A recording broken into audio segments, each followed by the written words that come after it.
get ready with me while I talk a little bit about my burnout and how it happened and the signs of the burnout that I didn't know it was a burnout, and then it led to a very bad burnout. So get ready with me.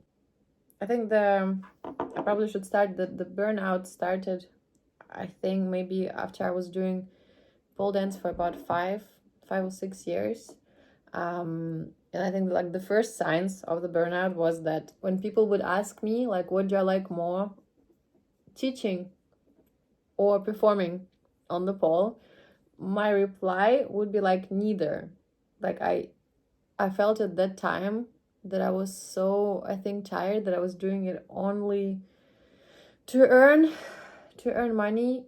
And so that was the first sign that like I was going in the wrong direction, because I feel like you shouldn't do something only because of the money. Or if you get to that point where you feel like you teaching, you performing, or whatever work you do, you're doing only because of the money, then I think it's a really good sign to stop stop, drop, and roll. No, but to stop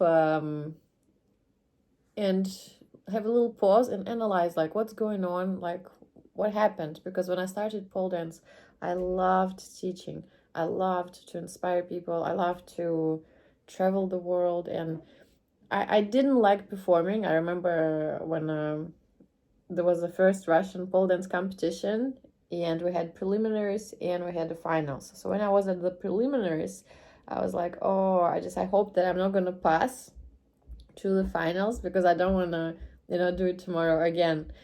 And that was really funny, because actually I won that competition, but I didn't like to perform so much that I didn't even want to pass preliminaries, because I just wanted to to watch and enjoy instead of performing on the stage and doing something. And I think it was probably something psychological, either stress or just because it takes a lot of time, a lot of effort. You need to do the warm-up normally is very long, because I wanted to show very beautiful flexible tricks, and to be able to do it you need to warm up properly for quite a long time, and it's really takes a lot of energy, and then you go and perform for 4 minutes on the stage. And I think I always felt like it's so weird, like so much preparation just for 4 minutes. Anyway, yeah, so that was the first sign. So when somebody asks you like if you enjoy your job and you just say no, just like really stop, have a pause, and think like, what am I doing? Why is it like this? So what did I do that led me to that moment? And so in my case, what led me to that horrible burnout and horrible answer that I didn't enjoy teaching and I didn't enjoy performing is that I would train every day. I think it was every day, or like almost every day. I would train, 6 days a week, many hours. I would never have a break. I would never have a holiday. In like 10 years, I hadn't really had a holiday where I would go without work, just to enjoy the weather, enjoy the nature, explore surroundings, without going to pole dancing studio and train and teach there, or do some exchange, for example, with the hotels, like where you do some content for them. But it's still working. Again, it's still working. So I never really had the proper, like, really long, nice holiday. I think we had it once with Martin, but it was already after the burnout. So, man, yeah. So that was the first sign. Another sign that actually there was already, I think it was too late actually, but again, I didn't know at that time what is burnout. I was thinking, that you need to push, that you always need to push, you need to train. Oh no, is it finishing this one? Actually, because I really like this one. So you need to train, you need to push all the time, every day, all day, constantly. And I remember I went to Philippines, Manila, and I think I was so burnt out, I didn't want to go out. So I've been to Manila for 5 days, I think, and I haven't seen anything except the studio and the small room where I was staying, and I was always on my phone and I didn't even talk to anyone, which I think I'm very embarrassed right now, but because I was so burned out, I didn't want to talk to anyone. I didn't want to see anything. I didn't want to see anyone. So, and then when I would go to the studio to warm up, because I felt like I have to go to train, because if I want to stay on this high level, I want to perform really good tricks and be very strong, that I need to, that I have to, not need to, that I have to train. I have to train every day. And so I would cry. I would come to the studio. I would warm up, and during my warm up, like the tears would come down my face because I didn't want to do it. I didn't want to train anymore. I just wanted to be home with my boyfriend at that time, just relax, I don't know, do stuff, do something else, do something that my soul wanted to do. But I was not listening to my soul. I was not listening to my gut feelings. I kept pushing. And also, I think because that was the only thing that I knew at that time, I was doing only pole dance, 200%. So I was like, that's the only thing that I know, that I have to keep going. I have to keep training. I have to keep pushing. And it's never good. So I don't recommend this. That's why I'm recording this video, because I want to prevent you from going through what I went through. It's really like, I wouldn't wish to anyone. You feel so miserable. You come to the studio, you cry. For example, then I got the pole inside my house when the COVID started, and having pole inside the house was really good. But also, that was actually the third sign. And again, I think it was already too late. I remember COVID started, so only began, but the studios, they were still open, so we could come and train in the studio. And I remember my boyfriend Martin, he drove my husband already. He drove me to the studio, and I was sitting in the car. I didn't want to go out, and I just started crying, like really bad, very strong cry. And he was like, what's going on? Why are you crying? And I was like, I don't want to go. I don't want to go to the studio. I really don't want to go train, but I feel like I have to. And he was like, no, you don't have to. You don't need to. You don't owe anyone anything. If you don't want to go train, you don't need to. We can just go home. And for me, it didn't even it was so funny when I heard this. I was like, really? Really? I can go home? I really don't need to train? It was such a weird moment, and I was like, okay, let's just go home. And so we drove home, and I haven't trained. And after that moment, I started training very little, and I spent the whole year, the first year of the COVID 2020, I think, I spent home, dancing, going out, going for walks. I think during the summer we traveled to Norway. That was amazing for 1 week or 2 weeks or something. And that was just, I had such a good time. I was doing what my soul wanted to do. I was dancing, not on the pole, because I didn't want to dance on the pole. So on the pole I was training just very little. And then I got pole inside my house, because you couldn't go to the studios anymore. Everything was closed. It was like everyone was scared and didn't know what to do. So I got pole inside the house. I started training sometimes in there, and then I actually enjoyed a little bit more, because I think then I had a little bit more time for myself, and I could, I didn't depend on the studio. I didn't need to ride anyone, and I could just train at home. That was nice. But then, so what happened next? Then again, because I still kept pushing, I still kept training, I still was not really listening to what my soul wanted, and my soul was whispering. And then, if you're really careful and you ask yourself, questions, you kind of you have all the answers that you need to do, or to to set to yourself, or to reply to yourself, to answer to yourself. And so we moved to another place, a bigger place. It was a really nice, beautiful house, and put the pole there, which was really nice. It was very beautiful. But because again, I kept pushing myself, I remember clearly this 2 days where 2 days in a row, I think it was in a row, I went to train on the pole. Nothing worked like I wanted it to work.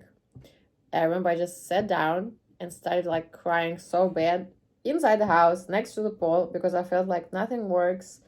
I do a really bad job. I'm not a good pole dancer anymore, and So then the next day, I calmed down and I was like, okay, I'm going to try again. Then I tried to train again, and again, nothing worked. Whatever I wanted to try, whatever shapes or tricks I wanted to do, nothing worked. And I just started crying again. I just wasn't, and I was crying, not just a little bit, like, but like really, really bad crying. And I just realized, like, what am I doing? I'm in such a, like, big pain mentally, not physically. I mean, physically was painful, of course. Pole dance is so painful and so hard. But mentally, it was just, like, so fucking hard. I was so burned out. I was so miserable.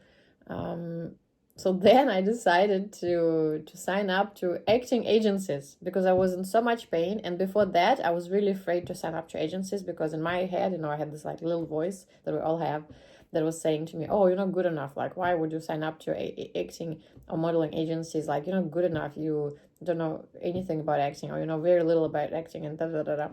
But because I was in so much pain with the pole, I hated it at that time. I didn't want to do it. It made me so fucking miserable. I just, the same day after crying, I just signed up to every agency that possible. And in 1 week, I got an amazing freaking job with a restaurant here in Copenhagen that paid well, that was incredibly fun, that gave me so much energy. I met amazing, beautiful people that I still friends with some of them. And I was like, oh my God, I was just like, I was holding myself back and I was doing it all to myself. Nobody else, and I was doing it. So if I didn't listen to the stupid voice inside my head that said, like, you're not good enough, da da da, and I would just sign up to agencies maybe even earlier, like, the life would be completely different. So again, I think, like, the thing that I want to say with all of this and with this video, like, we're doing it to ourselves, all this, like, the burnout, and we need to listen to, like, ourselves and to first signs. When you feel already, for example, unhappy with what you do, you don't want to do it, listen, analyze, sit down and really ask, like, okay, but what do I want to do? Like, what am I afraid to do? What am I really afraid to do? And for me at that time was acting. I really wanted to do it, but I was really, really afraid. I didn't know how to do it. I was so freaking afraid. And what also moved me to finally actually start doing acting or start moving into that direction, I had a dream, because I think my subconscious was talking to me and I was not listening to it. So my subconscious decided, like, okay, I'm gonna just show it to you in your dream, so you finally pull yourself together and actually do what maybe you need to do, or your soul wants to do, or whatever is maybe it's your purpose. I don't know. So I had a dream. It was one of my best friends in this dream and her husband. And her husband is very good businessman, very successful. And he's very far away from acting, very far away. He never done any acting. He never done any dancing. So he is not going to the gym really, and like not very sportive at all, like, but really good businessman. And so in my dream, her husband, he became an actor. And he comes to me in the dream and he tells me, Nastya, like, I became an actor. If I can do it, like, when are you gonna start doing it finally? And that was just like such a clear sign. When I woke up from the dream, I was like, fuck. And I told my friend, of course, immediately about this dream. It was really funny. And I was like, fuck, it's just like, I have to do it. I really have to do it because I can't, like, escape it anymore. I just, for many years again, I keep pushing myself with the pole and keep pushing and doing it, but I'm just like suffering. I'm suffering.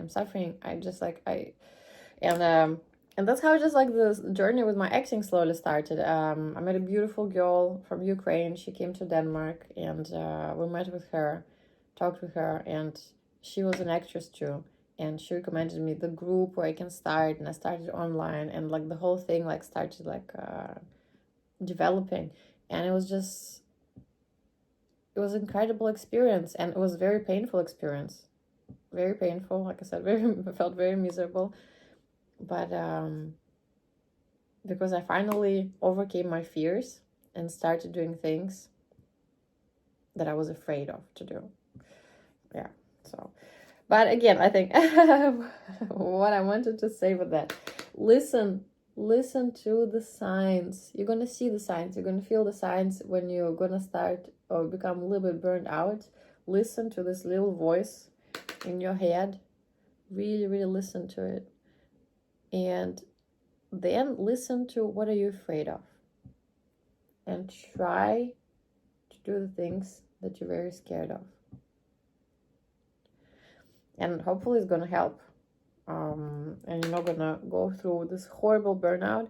And for example, even now, I think because of that burnout, it's very hard to come back to pole. Not physically, because physically you can always become stronger than you were before. You can always work out better than you were working out before. You can always become more artistic or better dancer. So it's not the physical part is painful on the pole, which of course it also is, because pole is very hard. But it's actually the mental, because I pushed myself to the limit for too long without listening to what my body wants, what my soul wants. I don't enjoy it anymore. I really, really don't. And I remember I read the book because I love reading. I'm reading a lot. I love self-development, biohacking and all these things. I really like learning about myself, about people, psychology. And so I remember I read a book. I don't remember who wrote it. I don't remember exactly what was it about, but I just remember one exercise that I really, really liked.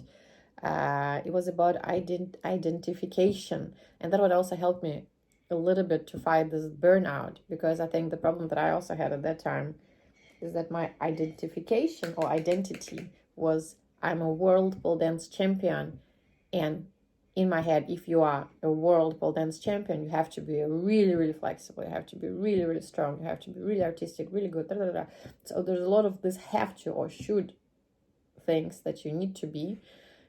And when you can't do these things, when you can't do the things that you did before, or you don't want to do things that you did before, so you feel like you're losing, and like the life is like slipping away from your fingers or something. So like just like you feel incredibly miserable. So in this book, what they recommended was to create the identity that is very fluid, that nobody can take away from you. So let's say if I'm not a world pole dance champion anymore, like what that identity can be, that I'm not in pain and that I can still do the things that I like without feeling miserable or comparing myself to what I've been before or what I've done before.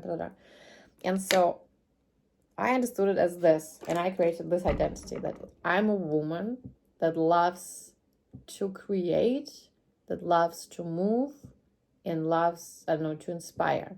So this way, inspire, maybe you can take away, let's say, but the things about like moving and creating, nobody can take away, and this is very fluid again. So it's not I'm a world pole dance champion. I'm a woman who loves to create, right? So then it can be anywhere. It can be creating in pole, can be creating with makeup, can be creating with the food, can be creating just with movement, yoga, Pilates, anything.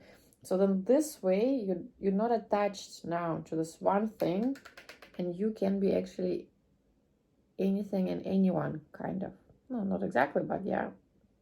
But so you just but it's like it's less painful, because again, if you're not champion anymore, or if you're not super flexible, or if you're not super strong, like it doesn't bother you so much, because your identity is like about, let's say, creating and moving and inspiring. Yeah. So then, yeah.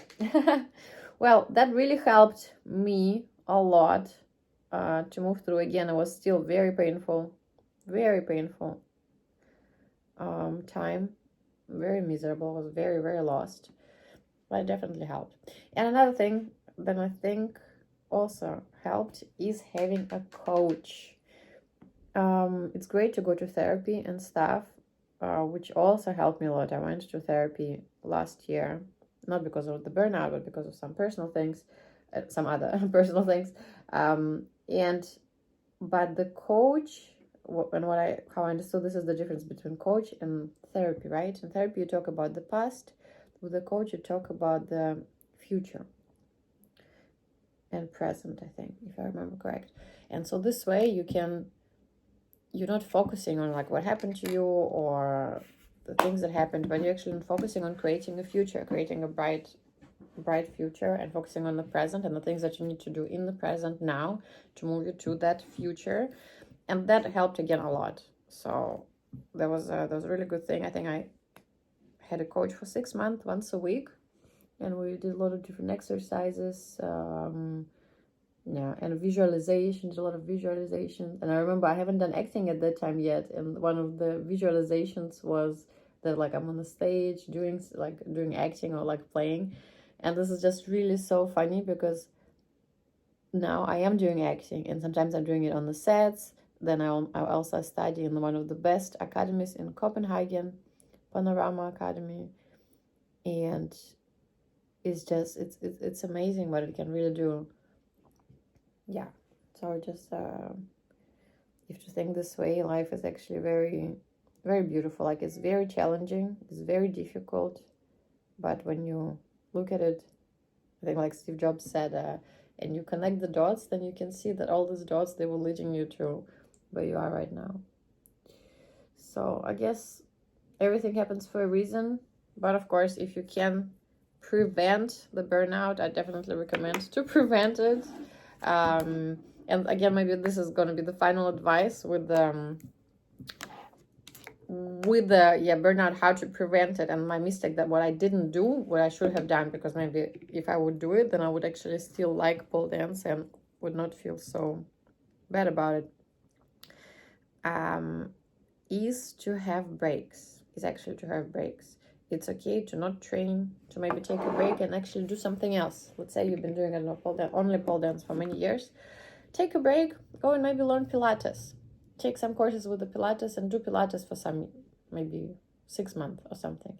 Or go and do yoga, or go and do maybe dancing or something else. Acting. Again, acting is beautiful. It's going to help with the pole dance so much with your performances and showcases and photography and stuff. Do some courses in different, like, some different educations, yes, in the areas that you like. A stylist, I don't know, whatever you like. Try to make candles, whatever, but just like do something else. Maybe also something with your hands too, and maybe something actually also not physical, because pole dance is very, very physical.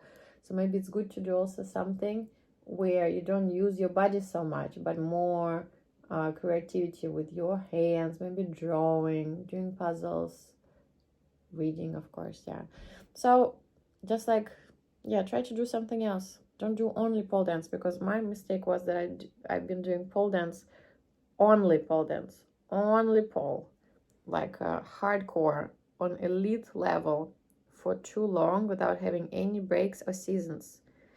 As I think we all know, in most of the sports, yes, they have seasons where they train hard, season where they recover, still training, yes, but like they recover or do something else, and then they train again or perform in competition. Yeah, so in the pole dance, I think we didn't have this like system. We didn't know. We were self-taught. We've been doing everything by ourselves. We didn't have like super professional coaches that would like tell us, or mentors who would tell us, okay, go take massage, go do here, go do this, go to spa, go to relax, go to travel now for 1 month, and don't do pole at all, go and do like something else.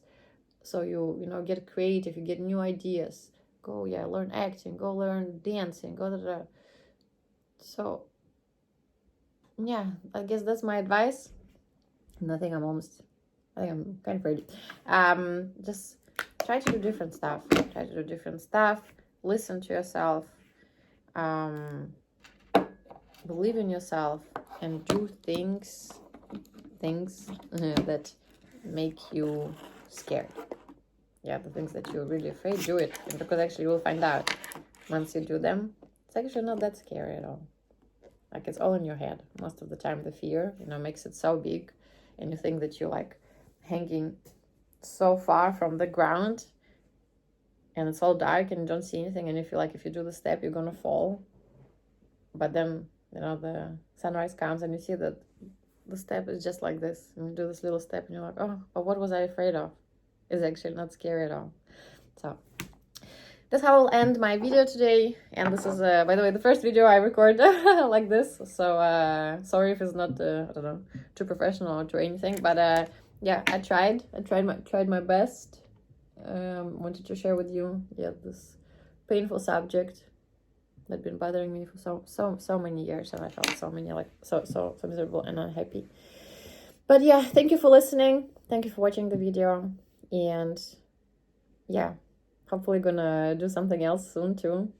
Share maybe more stories from my life, and again, what helped me or what didn't help, and my mistakes that I did that I shouldn't do anymore.